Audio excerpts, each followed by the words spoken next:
하나님 말씀 야고보서 1장 13절부터 18절까지 말씀입니다. 사람이 시험을 받을 때에 내가 하나님께 시험을 받는다 하지 말지니 하나님은 악에게 시험을 받지도 아니하시고 친히 아무도 시험하지 아니하시느니라.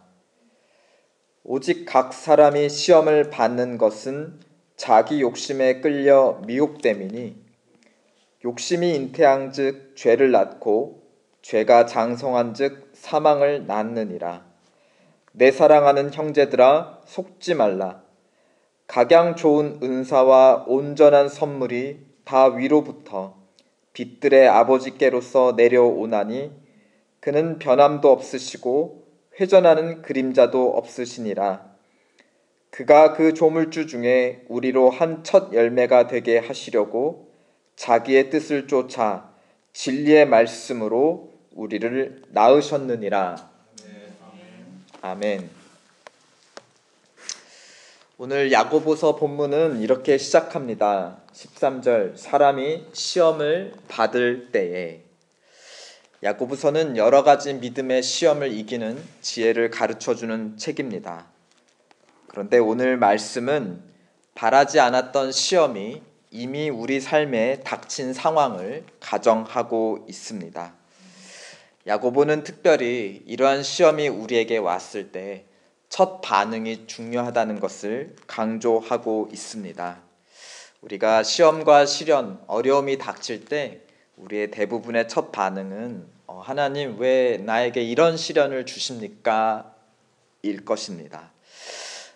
하나님을 찾는 경건한 태도 속에 은근히 하나님을 원망하는 그 태도가 깔려 있습니다. 믿지 않는 사람들은 하나님을 모르기 때문에 아예 원망도 하지 않습니다. 그러나 믿는 사람들이 오히려 하나님을 원망하기도 합니다. 좀 아이러니하죠. 그런데 야고보는 이렇게 단언합니다. 사람이 시험을 받을 때에 내가 하나님께 시험을 받는다 하지 말지니. 왜 하나님께서 이런 시련을 주십니까? 라고 말하지 말라라는 뉘앙스입니다. 시험을 당할 때 하나님께 책임을 전가하지 않는 것, 원망하지 않는 것, 그것이 어쩌면 시험을 이기는 첫 지혜인 것을 우리에게 암시해주고 있습니다. 그런데 여기서 시험은 그냥 일반적인 그리고 혹은 모든 시험을 포괄하지는 않는 것 같습니다. 예를 들어서 14절을 보시면 각 사람이 시험을 받는 것은 자기 욕심에 끌려 미혹됩니다. 그러니까 우리의 욕심을 이끌어낼 만한 어떤 그러한 시험이라는 것입니다. 그러니까 절대적으로 어떤 부정적인 갑작스럽게 태풍이 와서 집이 날아갔다라든지 그래서 좋은 것이 하나도 없는 그런 시험을 의미하지는 않는 것 같습니다. 왜냐하면 우리 마음에 욕심을 낼 만한 무엇인 거니까 사실은 좋은 거죠. 우리가 좋아할 만한 우리의 욕심을 이끌어낼 만한 어떤 좋은 모습으로 우리에게 오는 시험을 가정하고 있습니다. 그러니까 내 것이 아닌 줄 알면서도 내 것으로 만들고 싶은 그 무엇, 예를 들어 보암직도 하고 먹음직도 하고 지혜롭게도 할 것 같아서 나로 하나님이 되게 하나님같이 되게 할 만한 그런 선악과 같은 것을 의미합니다. 인류가 처음에 창세기에 기록하고 있는 하나님과의 관계를 깨트렸던 바로 선악과 같은 것을 의미합니다. 하나님은 첫사람 아담과 하와와 많은 것들을 공유하시고 또 그걸로 말미암아 친밀히 교제하셨습니다.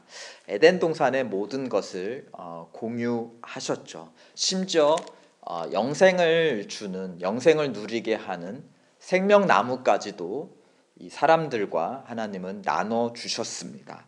하지만 하나님이 한 가지 나누지 않으신 것이 있었는데 그것은 바로 선악과입니다. 선과 악을 구별하는 그 판단과 권세, 그것은 사실은 재판장의 권세이고 바로 고대 시대 때 왕들의 권세입니다. 그러니까 하나님은 사람과 모든 것을 나누시지만 판단하는 권세, 선과 악을 주관하는 그 왕으로서의 권세는 함께 공유하지 않으셨다. 즉 사람과 자기 사이에 유일한 구별을 하나 두셨는데 그 구별을 상징하는 것이 바로 선악과였다라는 것입니다. 근데 이 선악과를 우리가 알듯이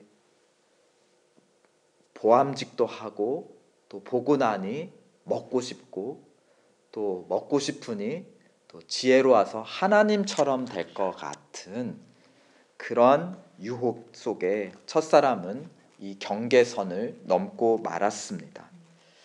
그러면 선악과를 만드신 하나님이 이 시험의 원인이신가요? 하나님의 잘못인가요?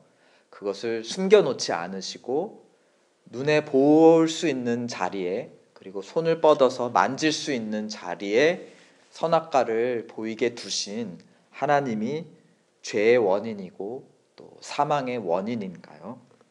16절 내 사랑하는 형제들아 속지 말라 하였습니다. 하나님은 18절에 우리를 진리의 말씀으로 낳으신 아버지이고 17절 지금도 각양 좋은 은사와 선물을 주시는 아버지, 당신에게 속한 모든 좋은 것들을 여전히 나누시는 아버지이십니다. 우리를 향한 하나님의 사랑은 변함도 없고 그림자도 없다 하였습니다. 하늘에 빛나는 태양과 달도 모양이 변하고 또 빛과 함께 그림자도 만들어냅니다. 그러나 빛들의 아버지이신 하나님의 사랑에는 변함도 없고 그림자도 없다. 오늘 야고보서에 계속해서 시험은 두 마음을 갖게 되는 것인데 하나님에게는 우리를 향해 두 마음이 없으시다. 하나님은 시험에 들지도 않으시고 또 우리에게 시험을 주지도 않으신다. 하나님이야말로 우리를 한 마음으로 온전히 사랑하신다. 그러니까 하나님이 우리에게 죄와 사망의 시험거리를 선악과 나무를 통해 주시는 게 아니었다. 오히려 우리의 자발적인 순종으로 하나님의 하나님 되심을 인정하고 우리의 우리됨을 인정하는 그 상징을 선악과로 에덴 동산에 두셨다는 것입니다. 또 우리가 우리 되고 하나님이 하나님 될 때 온전한 사랑을 누릴 수 있다는 것을 사람들에게 보여주셨습니다. 욕심의 원인, 또 욕심이 자란 죄와 사망의 원인은 바로 우리의 자신이었다는 것을 알려주고 있습니다. 15절 욕심이 잉태한 즉 죄를 낳고 죄가 장성하여 사망을 낳았습니다. 사람은 욕망하는 존재다. 무언가를 사랑하는 존재라는 것입니다. 살아있는 한 우리는 계속해서 사랑할 대상을 찾고 있습니다. 그 사랑을 없애고 또 그 욕망을 없앨 수는 없습니다. 다만 작은 사랑을 더 큰 사랑으로, 낮은 사랑을 더 높은 사랑으로 대체할 뿐입니다.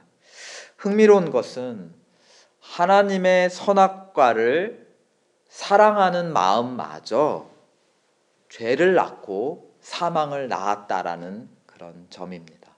하나님이 우리를 사랑하시는 마음으로 우리에게 주신, 창조해 주신 선한 것마저 오히려 우리는 욕심의 대상으로 바꾸고 죄를 낳게 만들고 사망에 이르게 만드는 것으로 바꾸어 버렸다라는 것입니다. 그러니까 오로지 하나님만을 사랑할 때에 그 사랑은 죄가 아닌 의를 낳고 죽음이 아닌 생명을 낳는다는 메시지를 우리에게 전해주고 있습니다. 좀 많이 생각해 볼 필요가 있는 부분이에요. 하나님이 우리에게 주신 축복마저도 우리가 그것을 탐하고 사랑할 때, 그것을 먹지 말라고 말씀하신 하나님보다 더 사랑할 때, 그것이 죄와 사망의 원인이 되었다. 열매가 되었다. 그러니까 이것을 극복할 수 있는, 이 시험을 극복할 수 있는 유일한 방법은, 하나님은 그것을 우리 눈에서 없애지 않으셨어요. 다만 오직 하나님을 가장 사랑하는 마음만이 그 선악과를 눈에 보임에도 만지지 않는 그 시험을 이기는 비결이 아닐까 싶습니다. 그러므로 우리는 하나님이 주신 것보다, 심지어 좋은 것보다 그 좋은 것을 주신 하나님 아버지를 무엇보다 사랑합시다. 하나님을 향한 사랑으로 모든 좋은 것에 대한 사랑을 이기도록 합시다. 하나님을 향한 사랑 안에 하나님이 허락하신 에덴 동산을 누리도록 축원드립니다. 아멘. 시간 함께 기도합시다. 너희는 먼저 그의 나라와 그 의를 구하라 하였습니다. 그리하면 이 모든 것을 너희에게 주시리라. 이 모든 것을 얻기 위해 하나님을 찾는 게 아니라 하나님을 찾으면, 가장 사랑하면 이 모든 것을 너에게 주신다 했습니다. 순서가 굉장히 중요합니다. 하나님을 우리를 먼저 사랑해 주신 그 하나님만 사랑하는 마음 주시옵소서. 그리고 하나님이 우리에게 허락하신 좋은 것들을 하나님 안에서 누리게 하여 주시옵소서. 시간 우리 함께 기도하겠습니다.